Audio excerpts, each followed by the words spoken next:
का जो ये मैगजीन है उसको एमसीक्यू के फॉर्म में कन्वर्ट कर दिया है। ये जो क्वेश्चन है बहुत ही ज़्यादा इम्पोर्टेंट हैं आपके, और ये जो क्वेश्चन हैं यूपीएससी ने 2023 में जिस पैटर्न पे क्वेश्चंस पूछा उन्हीं पैटर्न्स पे इन क्वेश्चंस को बनाया गया है।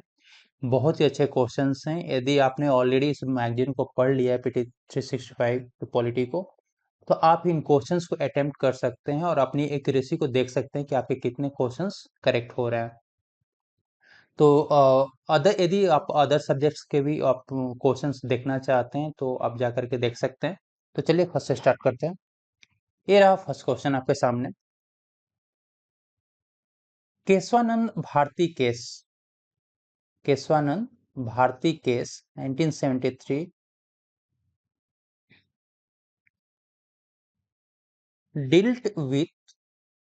dealt with a petition against the compulsory acquisition of land by the Kerala government under the Kerala Land Reforms Act 1963 as a violation of fundamental rights under Article 24, 26 and 31 of the Constitution। मतलब first question कहना चाह रहा है कि Keshavananda Bharati case जो है 1973 में केरल भूमि सुधार अधिनियम 1963 के तहत केरल सरकार के द्वारा भूमि के अनिवार्य अधिग्रहण के खिलाफ एक याचिका को संविधान के अनुच्छेद 24, 26 और 31 के तहत मौलिक अधिकारों के उल्लंघन के रूप में निपटाया गया था। ये फर्स्ट स्टेटमेंट। सेकेंड स्टेटमेंट आपका यहाँ पे है कि जो केशवानंद भारती केस था वह heard by a largest ever bench that of 12 जज bench of the supreme court. मतलब इस मामले की सुनवाई सुप्रीम कोर्ट की जो सबसे बड़ी बेंच यानी 12 जजों की बेंच ने किया था। ये दूसरा कथन है यहाँ पे, सेकेंड स्टेटमेंट। थर्ड स्टेटमेंट यहाँ पर है आपका कि upholding the validity of 42nd constitutional amendment by the Supreme Court had held that Parliament had the power to amend any or all provision of the Constitution including fundamental rights। Third statement आपका है कि 42वें संविधान संशोधन की वैधता को बरकरार रखते हुए सुप्रीम कोर्ट ने कहा कि संसद जो है, संसद के पास संविधान के किसी भी या सभी प्रावधानों में संशोधन करने की शक्ति है। ठीक है, यहां पर आपके तीन स्टेटमेंट्स दिए हुए हैं, तीन स्टेटमेंट्स दिए हुए हैं। आपको बताना है कि करेक्ट कितने से आपके स्टेटमेंट्स करेक्ट हैं। बताइए करेक्ट आंसर क्या है आपका। यहाँ पर ऑलरेडी आपने बुक मैगजीन को पढ़ा हुआ है पीटी 365 पॉलिटी को, बताइए आंसर क्या होगा। आंसर है आपका डी। आंसर क्या है, डी, नन। क्यों नन है? यहां पर जो आप देख रहे हैं फर्स्ट, तो यहां पर जब आपका क्या है, जो 24th आर्टिकल 24th है, ये 24th नहीं होगा, 25th, 26th और 31। क्लियर है? बाकी एक्सप्लेनेशन अभी आगे हम लोग देखेंगे। पूरा जो पीटी 365 का हिंदी और इंग्लिश दोनों मैगजीन है उसका मैंने आगे उसका डिटेल दिया हुआ है, तो अभी पूरा डिटेल में देखेंगे उसको। पहले क्वेश्चंस देख लीजिए रॉन्ग क्यों है यहाँ पे। तो फर्स्ट स्टेटमेंट आपका क्या है, यहाँ पे क्या हो गया, रॉन्ग हो गया। सेकेंड स्टेटमेंट की बात करें यहाँ पे कि तो लार्जेस्ट एवर बेंच था ही, तो कितने जजेस का बेंच था, 12। तो यहाँ पे 12 आंसर नहीं होकर क्या हो जाएगा, 13, 13। इसलिए सेकेंड स्टेटमेंट में आपका क्या है, रॉन्ग। थर्ड स्टेटमेंट की बात करें तो यहां पर जो आप देख रहे हो 42nd अमेंडमेंट नहीं होगा, फिर क्या होगा, 24th अमेंडमेंट। इसलिए थर्ड स्टेटमेंट भी क्या आपका रॉन्ग है। चलिए डिटेल देखते हैं यहाँ पे। बेसिक स्ट्रक्चर एंड डॉक्ट्रिन जो है, the landmark Keshavananda Bharati judgement 1973 which propounded the basic structure doctrine completed 50 years. सुर्खियों में क्यों है, न्यूज में क्यों है, क्योंकि हाल ही में केशवानंद भारती का जो निर्णय हुआ था उसके कितने वर्ष पूरे हुए हैं, 50 वर्ष पूरे हुए हैं। तो हो सकता है कि यूपीएससी में इस बार यहाँ से क्वेश्चंस पूछा जा सकता है। ठीक है, बात करें यहाँ पे केशवानंद भारती केस 1973 का, ठीक है, तो ये जो फर्स्ट स्टेटमेंट है यहाँ से लिया गया। It dealt with a petition against the compulsory acquisition of land by Kerala government under the Kerala Land Reform 1963 as a violation of fundamental rights under Article 25, 26 and 41। यह बात केरला सरकार के विरुद्ध एक याचिका से संबंधित है। केरल भूमि सुधार अधिनियम 1963 के तहत केरल सरकार द्वारा जमींदारों एवं मठों के पास मौजूद भूमि का अधिग्रहण करने का निर्णय लिया गया। राज्य सरकार के इस निर्णय को क्या केशवानंद भारती बनाम केरल राज्यवाद में क्या चुनौती दी गई। इस याचिका में राज्य सरकार पर भारतीय संविधान के अनुच्छेद 25, 26 और 31 में निहित मूल अधिकारों के अतिक्रमण का क्या आरोप लगाया गया। क्लियर है?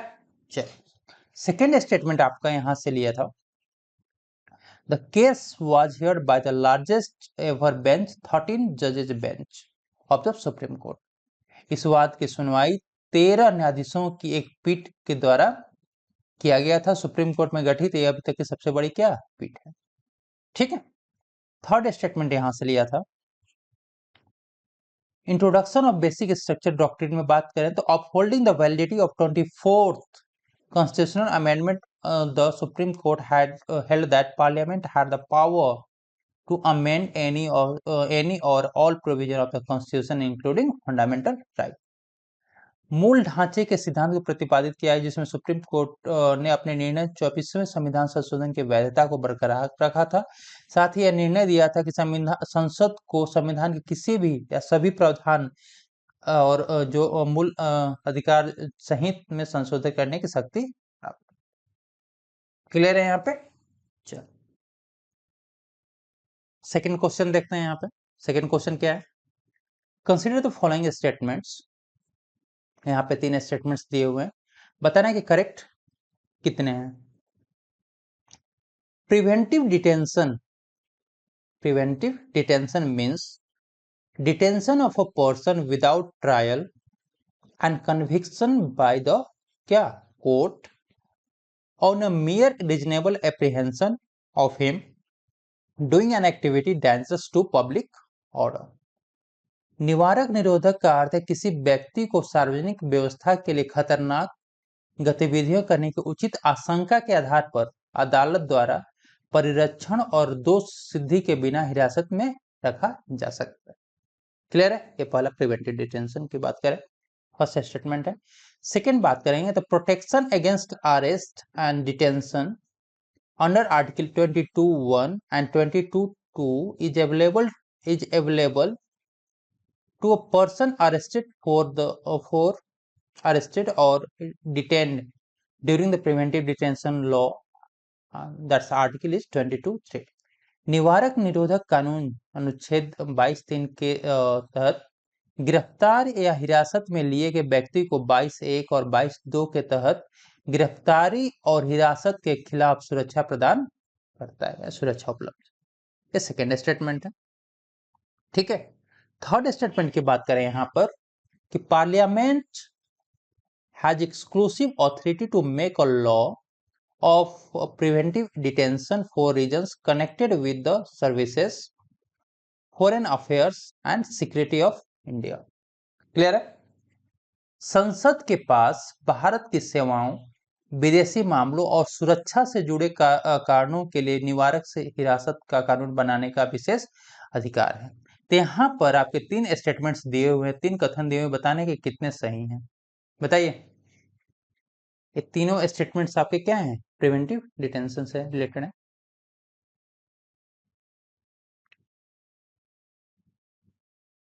यहां पर आपके सिर्फ एक स्टेटमेंट करेक्ट, सिर्फ एक स्टेटमेंट करेक्ट। वो स्टेटमेंट कौन सा है जो करेक्ट है? तो आपका फर्स्ट स्टेटमेंट यहाँ पे क्या है? करेक्ट। लेकिन बाकी 2 रॉन्ग है, सेकेंड और थर्ड दोनों रॉन्ग है। रॉन्ग है तो किस लिए रॉन्ग है बताइए। तो यहां पर आप देख रहे हो कि protection against arrest and detention under articles 22 and 23 is available. तो यहाँ पे क्या है? नॉट अवेलेबल है। क्या है?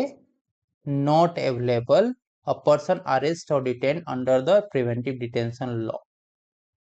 क्लियर है? तो यहाँ पे क्या होगा? नॉट अवेलेबल होगा।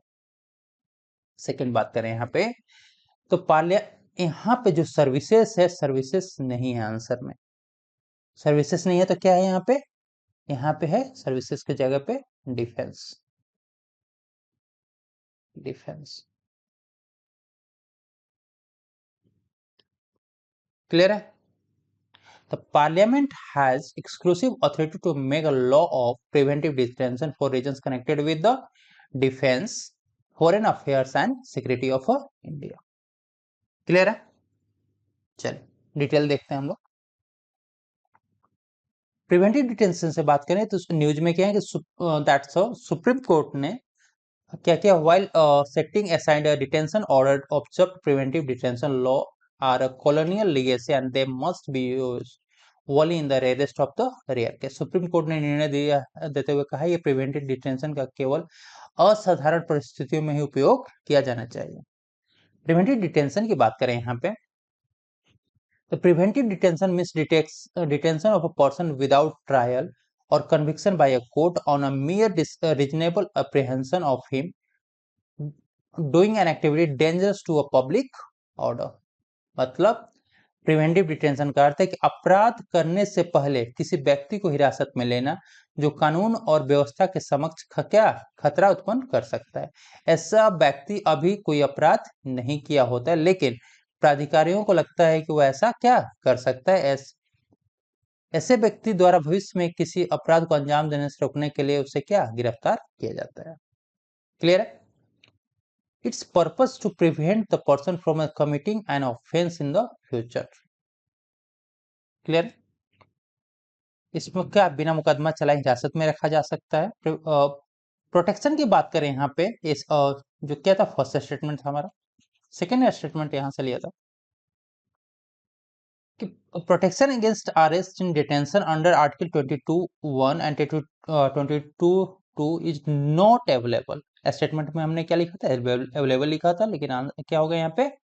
Not available to a person arrested और detain under the preventive detention law, क्या आर्टिकल 22(3)। 22(1) और 22(2) के तहत गिरफ्तारी या हिरासत से बचाव क्या करता है? प्रदान करता है। प्रिवेंटिव डिटेंशन कानूनों के तहत गिरफ्तार या हिरासत में लगे व्यक्ति पर संविधान के प्रावधान लागू नहीं होते हैं। क्लियर है? ठीक। थर्ड स्टेटमेंट यहां से लिया गया था, Parliament has exclusive authority to make a law of preventive detention for reasons connected with the defense, foreign affairs and security of India। हमने ऑप्शंस में क्वेश्चन में क्या रखा था? वहां पे डिफेंस की जगह पे सर्विसेज रख दिया था। क्लियर है? तो संसद को भारत की रक्षा, विदेशी मामलों और सुरक्षा से जुड़े मामलों के लिए प्रिवेंटिव डिटेंशन संबंधी कानून बनाने का अनन्य प्राधिकार क्या प्राप्त हुआ है। क्लियर है? चलो फ्रेंड्स, आपसे रिक्वेस्ट है कि यदि अभी तक चैनल को सब्सक्राइब नहीं किया तो प्लीज चैनल को सब्सक्राइब कर दीजिए, वीडियो को लाइक कर दीजिए और अपने दोस्तों के साथ शेयर भी कर सकते हैं। लगता है कि वीडियो आपके एग्जाम के लिए यूजफुल है तो ठीक है। थर्ड क्वेश्चन की बात करें यहाँ पे, इन क्वेश्चंस का आप use as a revision purpose के लिए कर सकते हैं। यदि नहीं भी आपने इस मैगजीन को पढ़ा है तो आप क्या कर सकते हैं, इन क्वेश्चंस को आप अटेम्प्ट कीजिए। साथ में आपके पूरे मैगजीन्स का यहाँ पे डिटेल दिया, हिंदी और इंग्लिश दोनों में हमने दिया है। तो वो क्या होगा कि आपका एक इजिली आप इन चीजों को क्या कहते हैं लर्न कर सकते हैं। ठीक है। चलिए थर्ड यहाँ पे स्टेटमेंट है आपका, यहाँ पे क्या बताना है, how many the statements given above are not corrected. ध्यान दीजिएगा यहाँ पे नॉट करेक्टेड है। Odisha cabinet has proposed for a inclusion of Odia language on in the क्या 9th शेड्यूल। ओडिशा कैबिनेट ने उड़िया भाषा को 8वीं अनुसूची में शामिल करने का प्रस्ताव रखा है।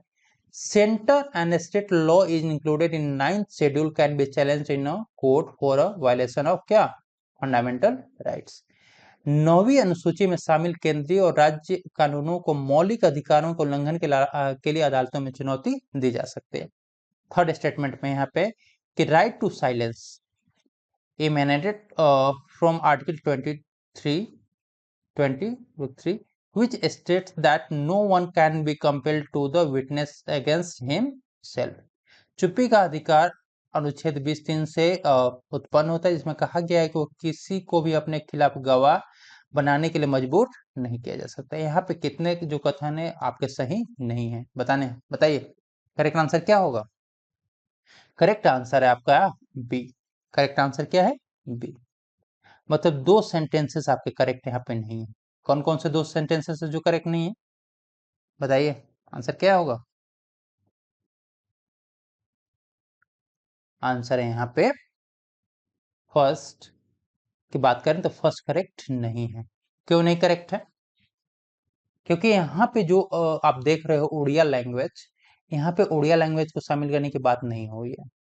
फिर कौन कौन सी लैंग्वेज है यहाँ पे? उड़िया नहीं है तो उस लैंग्वेज का नाम है कुई, KUI, कुई लैंग्वेज। क्लियर है? इसलिए फर्स्ट स्टेटमेंट यहाँ पे क्या है? रॉन्ग है। सेकेंड की बात करें तो सेकेंड भी आपका क्या है यहाँ पे? रॉन्ग। क्यों? कि यहाँ पे कैन नॉट होगा, can not be challenged. Clear है? Can not be challenged. और थर्ड स्टेटमेंट आपका क्या है? करेक्ट। चलिए डिटेल देखते हैं। 8th शेड्यूल की बात करें, यहाँ पर 8th शेड्यूल की बात करें तो Orissa cabinet has proposed the Kui language in the 8th schedule. ठीक है, 8th शेड्यूल में देखते हैं, it enlisted the official language of a country and consists of 22 languages currently. 14 languages originally listed in the constitution, rest were the Sindhi was introduced in by the 21st amendment. Konkani, Manipuri and Nepali was by the 71st amendment, and Santhali, Dogri, Maithili and Bodo एक इसके 92वां और संविधान संशोधन के द्वारा क्या है, इनको शेड्यूल में डाला गया था। क्लियर है? 9th शेड्यूल की बात करें तो it was added by the constitution by first constitution amendment 1951 under the article 31 क्या बी। ये सेकेंड स्टेटमेंट यहां से लिया गया था, फर्स्ट स्टेटमेंट ये था, central and state law included in 9th schedule can not be challenged. यहाँ पे उसमें हमने रखा था, कैन कर दिया था। Can not be challenged in courts for the violation of क्या? Fundamental rights. ठीक है, 9वीं अनुसूची में शामिल केंद्रीय और राज्य कानूनों को मौलिक अधिकारों के उल्लंघन के आधार पर अदालतों में चुनौती क्या नहीं दी जा सकती है। क्लियर है? थर्ड स्टेटमेंट यहां से लिया था, राइट टू साइलेंस से। Supreme court said that all accused have right to silence and investigators can not force them to speak. ठीक है, ये थर्ड स्टेटमेंट था कि right to silence emanates from article क्या 20 और 3 which states that no one can be compelled to witness against क्या himself. Protection is limited only to क्या criminal proceedings. ठीक, नेक्स्ट क्वेश्चन देखते हैं। यहाँ पे भी 3 स्टेटमेंट्स दिए हुए हैं, देखते हैं वन बाय वन करके। Recently, Raj Sabha has expelled one of its member accused of accepting gifts and illegal gratification based on ethics committee report. हाल ही में आचार समिति की रिपोर्ट के आधार पर राज्यसभा ने उपहार और अवैध संतुष्टि स्वीकार करने के लिए आरोपी अपने एक सदस्य को क्या निष्कासित कर दिया। सेकेंड स्टेटमेंट है, simple majority is not needed to pass a motion for expulsion in each house. प्रत्येक सदन में निष्कासन प्रस्ताव पारित करने के लिए साधारण बहुमत की आवश्यकता क्या नहीं होती है। थर्ड है यहाँ पे, ethics committee of Lok Sabha consist of not more than 16 members nominated by the speaker and shall hold the office for a term not exceeded क्या 1 year। लोकसभा की आचार समिति में अध्यक्ष द्वारा नामांकित 16 से अधिक सदस्य नहीं होते हैं और ये जो 1 वर्ष से अधिक की अवधि के लिए पद पे क्या बने रहेंगे। तो यहाँ पे तीन आपके कथन, तीन स्टेटमेंट्स दिए हुए हैं, बताना है कि तीनों में से कितने स्टेटमेंट्स आपके करेक्ट है। बताइए करेक्ट आंसर क्या है यहाँ पे।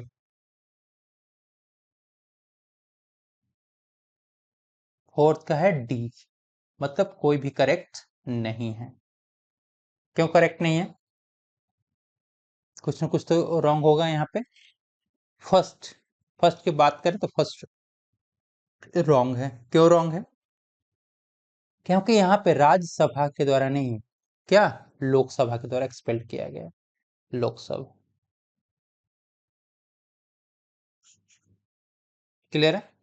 चल, सेकंड बात करें यहाँ पे, सेकंड भी रॉन्ग है। क्यों रॉन्ग है यहाँ पे? सेकंड क्यों रॉन्ग है बताइए।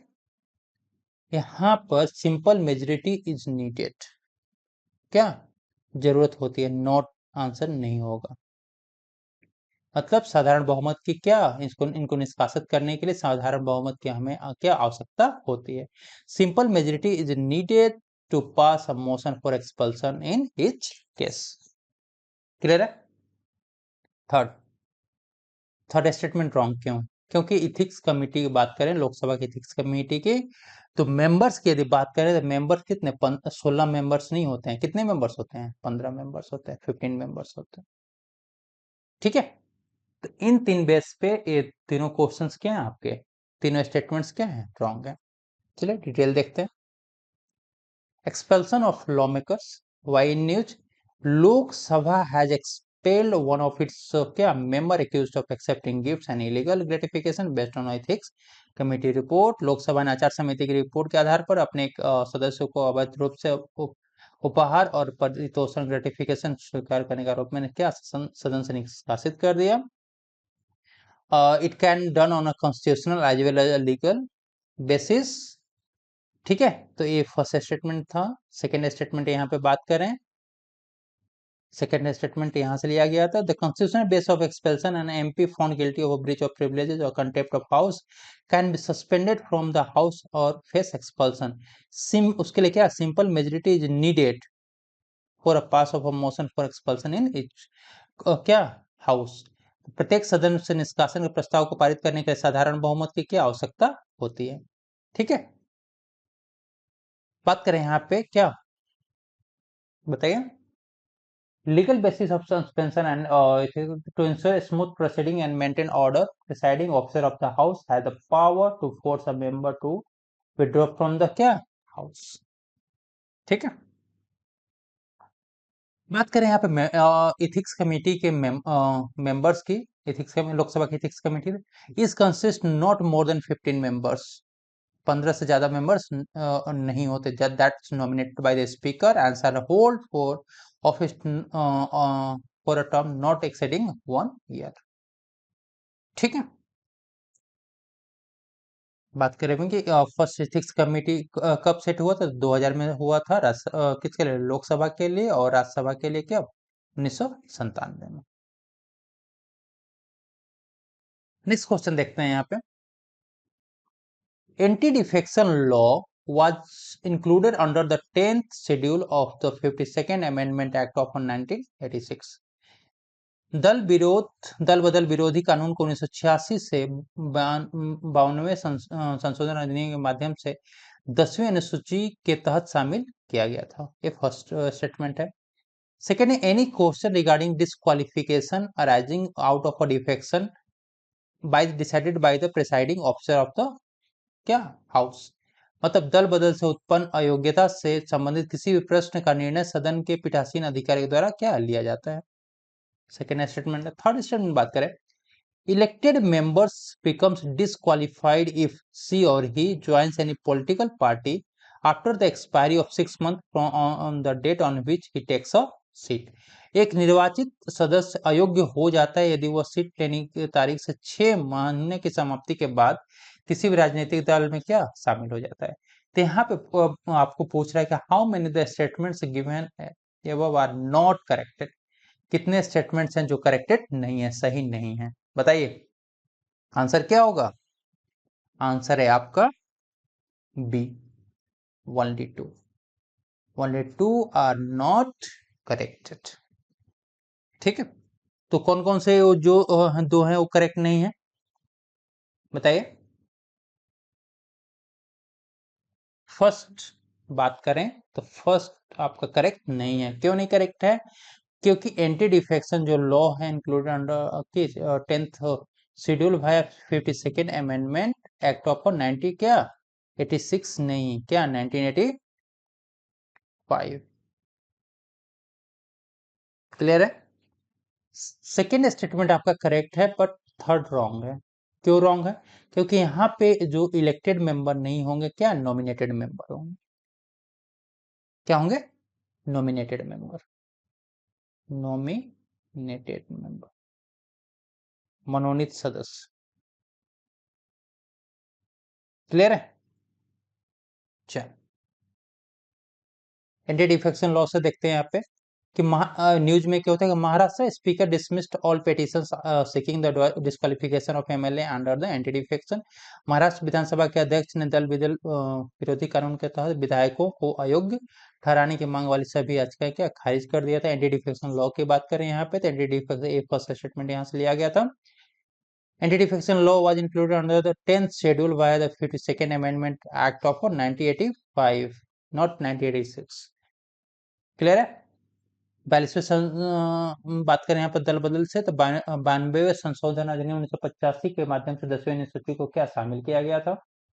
यहाँ पे बात करें any question regarding disqualification arises of defection decided by the क्या प्रिसाइडिंग ऑफिसर के द्वारा डिसाइड किया जाता है, मतलब पीठासीन अधिकारी के द्वारा ये निर्णय लिया जाता है।